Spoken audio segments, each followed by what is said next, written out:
అందరికీ నమస్తే. ఆంధ్రప్రభకు స్వాగతం. ప్రస్తుతం మనం ఒక విశిష్టతమైన వ్యక్తి దగ్గర ఉన్నామండి. ఆయన 3.5 శతాబ్దాలుగా తెలుగు, అలాగే తమిళ్‌లోనూ మంచి చిత్రాలు నిర్మించిన ఆయన నటికుమార్ గారు. ఆయనతో ప్రస్తుతం మనం ఉన్నాము.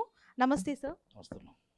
సార్, ప్రస్తుతం సంక్రాంతికి 3 సినిమాలైతే రిలీజ్ అయ్యాయి. 'గేమ్ చేంజర్', 'డాకు మహారాజ్' అలాగే సంక్రాంతికి వస్తున్నాము. 3 సినిమాలు కూడా భారీ అంచనాలతో రిలీజ్ అయ్యాయి. కాకపోతే 'గేమ్ చేంజర్' మనకి మిక్స్డ్ టాక్ అనేది ఇచ్చింది. దానివల్ల దానికి సంబంధించిన విషయాలు చెప్పండి. అసలు మిక్స్డ్ టాక్ ఎందుకొచ్చింది?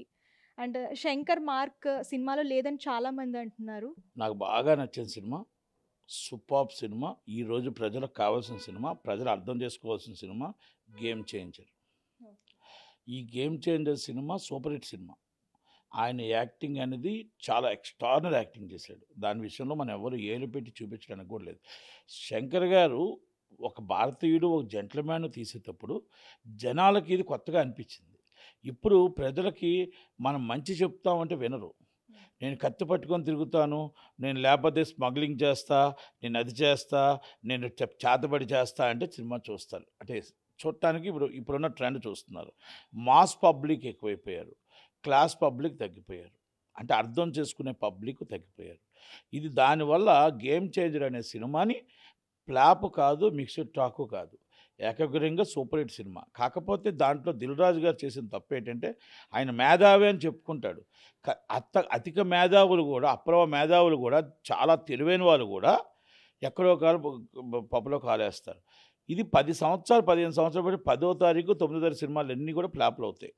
ఎందుకంటే సంక్రాంతి అనేది ఈ సంవత్సరం ఇవాళ బయలుదేరి వెళ్ళిన వాళ్ళందరూ ఆ ప్రపంచంలో ప్రతి ఒక్కరు 6 నెలల ముందే టికెట్లు బుక్ చేసుకుంటారు. 8, 9, 10 కరెక్ట్‌గా అందరూ సెటిల్ అవ్వడానికి 12వ తారీఖు నాడు అందరి ఇంట్లోకి అన్ని ఊళ్ళలో సెటిల్ అవుతారు. ఇది మనకి ఈ రోజుకి ప్రతి సంవత్సరం చూస్తున్న ఆనవాయితీయే. అలాంటప్పుడు 10వ తారీఖు ఎక్కడో రోడ్ల మీద ఉంటారు, ఎక్కడో ఫ్లైట్‌లో ఉంటారు, బస్సుల్లో ఉన్న వాళ్ళకి సినిమాను ఓపెనింగ్ ఎలాగొస్తది నంబర్ 1. రెండోది, పండక్కి ఎవరి దగ్గర డబ్బులు కూడా లేవు. మన ఇష్టం వచ్చినట్టు రేట్లు పెట్టి ఫ్యాన్స్ దగ్గర పీల్చుకొని తినేద్దాము అంటే కరెక్ట్ కాదు. ఎందుకంటే పండక్కి ఇల్లిదపాది సినిమా చూడాలి. ఇంటిల్లపాది అంటే ఇప్పుడు ఫ్యాన్స్ అనేది ఒక్కడు చూస్తాడు. కానీ కాదు. ఈ పండగ సంక్రాంతికి 10 టికెట్లు, 15 టికెట్లు ఒక థియేటర్ ఓనర్‌గా నాకు తెలుసు. కనుక అలా తెగాలి అంటే మనం ఒక రేట్ రీజనబుల్ పెట్టాలి. ఇష్టం వచ్చిన రేట్ పెట్టడం కాదు. దానివల్ల కూడా దెబ్బ తగిలింది. ఒకటి. రెండోది, 'డాకు మహారాజ్' అనే సినిమా మాస్ పిక్చరు. మీరనుకుంటున్నట్టు అది కూడా సూపర్ డూపర్ హిట్ ఏమి అవ్వలే. అది కూడా యావరేజ్ సినిమానే.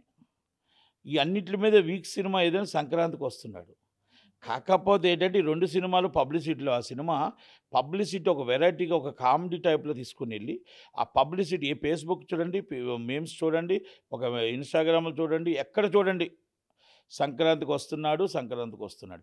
ఆ హైప్ వల్ల కలెక్షన్స్ మీకు 'డాకు మహారాజ్' ఎక్కడైనా పబ్లిసిటీ కనబడిందా? ఒక్కసారి ఎక్కడైనా ఒక హీరో ఇంటర్వ్యూ ఇచ్చాడా? ఒక్కసారి రామ్ చరణ్ గారు ఎక్కడైనా ఇంటర్వ్యూ ఇచ్చారా? ఎక్కడైనా ఇది సూపర్ హిట్ గాని, లేకపోతే బాగుందని గాని ఎవరైనా ఇచ్చారా? ఫస్ట్ డే రాజమండ్రి తర్వాత రామ్ చరణ్ గారు కనబడలేదు. మళ్ళా దాని తర్వాత 'దిల్ రాజు' గారు అసలు ఇది బాగుంది, ఎందుకు మీరు సినిమా బాగోలేదని చెప్తున్నారు అని ఒక్క దానికైనా ఖండించడానికి వచ్చాడా? ఖండించలేదు. ఏది చెప్పినా సంక్రాంతి బ్లాక్ బాస్టర్ హిట్ కొట్టాం, బ్లాక్ బాస్టర్ హిట్ కొట్టాం అని ఆయన చెప్తున్నాడు. అంటే నేను ఆయన్నేమి ఇబ్బంది పెట్టట్లే. కాకపోతే ఆయన ఇద్దరు పిల్లలున్నారు. ఇద్దరు పిల్లల మీద ఒక పిల్ల మీద ఎక్కువ ప్రేమ చూపించి, ఒక పిల్ల మీద ప్రేమ చూపించలే. అంటే ఈ కలెక్షన్స్ థియేటర్లు కూడా అన్ని రపరప తీసేస్తున్నారు. రేపు సినిమా నిలబడే సినిమా ఏదైనా ఉంటే అది 'గేమ్ చేంజరే'. పండగ తర్వాత పండగ తర్వాత సినిమాలు నిలబడేంత సూపర్ డూపర్ హిట్‌లయితే కావు. కాకపోతే ఒక మంచి సబ్జెక్ట్ ఉన్న సినిమా, మంచి యాక్టింగ్ ఉన్న సినిమా అయితే ఇది ఉంది. తర్వాత 'డాకు మహారాజ్' వస్తది. ఇది రొటీన్ సబ్జెక్ట్ సంక్రాంతికి వస్తున్నాడు. Routine subject. కాకపోతే ఇప్పుడు ఎంటర్‌టైన్‌మెంట్ మీద ఎంజాయ్ చేస్తున్నారు కాబట్టి, ఆ 2 గంటలు ఎంటర్‌టైన్‌మెంట్ ఎంజాయ్ చేసి, అది పాత రొటీన్ సబ్జెక్టే. అంటే పాత కామెడీయే. కాకపోతే ఏంటంటే, ఇప్పుడు ఒకటి మాసు 'బాలయ్యబాబుది'. ఒకటి మనం మంచి చెప్తున్నాడు. అది మనకెక్కదు. గంధపు చెక్కలు లేవు. అక్కడ మొత్తం టోటల్‌గా ఏ ఏటీఎం దొంగతనాలు లేవు. లేనప్పుడు ఏం చేస్తారు? మీరు ఓటెయ్యండి, నీతి నిజాయితీగా ఉండండి అంటే ఊరుకుంటారా? మేము అది చూడమంటారు. అదే చెప్తున్నాను. ఉదాహరణకి రోడ్డు మీద హెల్మెట్ పెట్టుకోవాలి బాబు, ప్రమాదం తగ్గుతుందంటే ఇది రోజుకి చెప్పేదే అంటారు. ఆడెవడో రోడ్డు మీద కత్తి పట్టుకొని తిరుగుతున్నాడు అనుకోండి, ఆగి మరి చూస్తారు. ఎందుకంటే ఆ కత్తి పట్టుకొని ఎవరు పొడి చేస్తాడని. ఆయన పొడి చేసినా పర్లేదు, ఆయన పొడిచినా పర్లేదు కానీ ఆ కత్తి పట్టుకున్నట్టు చూస్తారు. కానీ రోజుకి నోరు ఇడిచి ఆ ఎండలో ఉండి హెల్మెట్ పెట్టుకోండి పెట్టుకోండి అంటే వింటారా? వినరు. అదే పరిస్థితి గేమ్ చేంజర్ కూడా. శంకర్ గారు ఒక 20 సంవత్సరాలు వెనక్కి సినిమా తీశారు. ఈ సబ్జెక్ట్ ఇప్పుడు వచ్చే సినిమా కాదు. కాకపోతే ఏంటంటే ప్రజలకు మంచికి వచ్చే సినిమా అది. కానీ అది మన ప్రజలకు మంచి చూడరు కదా! అది. కనుక 3 సినిమాల్లో మంచి సినిమా 'గేమ్ చేంజర్', కలెక్షన్ వర్షం కురిపిస్తుంది 'సంక్రాంతికి వస్తున్నాడు'. మా బాలయ్య బాబుది సెకండ్ ప్లేస్‌లో ఉంది. ఇది వాస్తవం. బాలయ్య బాబుది కూడా రేట్ ఎక్కువ సినిమా ఉండడంలో జనాలు బాధపడుతున్నారు. జనాలు ఇబ్బంది పడుతున్నారు. రూ. 250, రూ. 300 పెట్టి సినిమా చూడడం అంటే బాలయ్య బాబుకి మాస్ పబ్లిక్ ఎక్కువ. ఆ మాస్ పబ్లిక్ అంతంత రేట్లు అనేది కష్టం. మరి కనుక వాళ్ళందరూ రేట్లు పెంచి ఇష్టం వచ్చినట్టు ప్రజల దగ్గర దోచుకుందామంటే అవ్వదు. ఎందుకంటే మనం రేట్లు లాస్ట్ ఇయర్ రూ. 100, ఈ ఇయర్ రూ. 250, రూ. 500 బెనిఫిట్స్. లాస్ట్ ఇయర్ రూ. 200 బెనిఫిట్స్. అంటే ఈ ఇయర్ ఏమొచ్చే జీతాలు మనకేమైనా 1,00,000 వచ్చాయా? ఏమైనా 2,00,000 పెంచారా? ఇది చంద్రబాబు నాయుడు గవర్నమెంటును, రేవంత్ రెడ్డి గారి గవర్నమెంట్ 1,00,000ని 5,00,000 చేస్తాం, 1,00,000ని 5,00,000 చేస్తాం చేశారా? ఏమీ చేయలే. రేట్లు పెంచారు. రేట్లు పెంచి సినిమా ఎంటర్టైన్మెంట్ కూడా రేట్లు పెంచితే ఎక్కడి నుంచి వస్తే మా డబ్బు? మీరు 10% మాకు పెంచడానికి 5% పెంచడానికి అవ్వట్లేదు.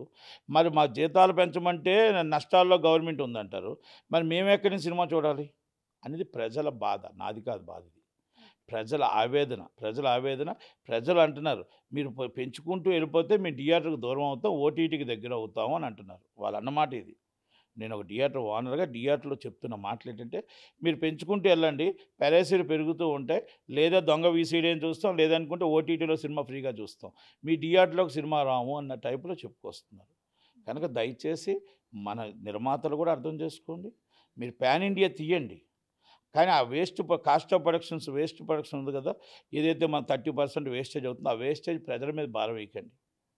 అది మాత్రం గుర్తుంచుకొని మీరు చేస్తే బాగుంటుందని నిర్మాతలకు ఒక నిర్మాతల మండలి జాయింట్ సెక్రటరీగా నా సూచన. డైరెక్టర్లకు, హీరోలకు, హీరోయిన్లకు చార్టర్డ్ ఫ్లైట్ కంటే బిజినెస్ క్లాస్ ముద్దు అనేది నా సూచన. మీరు వేస్ట్ ఖర్చు చేయకుండా ప్రజలకు భారం వేయకుండా నిలబడితే మంచిది అనేది నా ఆలోచన. ప్రజల తరపు నుంచి నేను మీకు రిక్వెస్ట్ చేస్తున్నాను.